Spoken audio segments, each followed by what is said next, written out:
Šťastný nový rok všetkým. Určite veľa z vás si dalo novoročné predsavzatia a to je dnešná téma môjho videologu. Chyby z vás nerobia blbcov. Veľakrát si myslíme, že ako náhle sme zlyhali a nie akým spôsobom sme porušili svoje predsavzatie, že už nie je cesty späť. A to nie je pravda. Veľa ľudí sa má na svojich chybách poučiť a pozerať sa ďalej. Poučím sa z toho, ako veci nerobiť. Naučili ste sa novú zručnosť. Viem, ako veci nerobiť. A to by mala byť vec, pre ktorú by ste sa mali nadchnúť. Zistil som, ako niečo nefunguje. Zistil som, že takto nemôžem ďalej. Ten kritický moment nie je vec, na ktorú máte príliš dlho rozdumovať. Máte sa z nej poučiť a ísť ďalej. A to je jediná vec, ktorú máte urobiť. Všetko ostatné je zbytočné.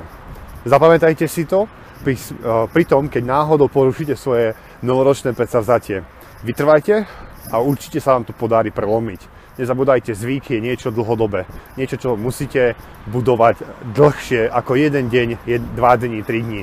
Je to mesiac, minimálne 2. Teraz nedávno vyšla štúdia z Londýnskej univerzity, že väčšina ľudí má vyššiu šancu zvládnuť svoje novoročné predsavzatia, ako keby ste si také predsavzatie dali počas roka. Takže, ak ste si dali novoročné predsavzatie, nezabúdajte, chybu treba zvládnuť, kritický moment treba prekonať a ísť ďalej. Poučiť sa z nej a proste pokračovať.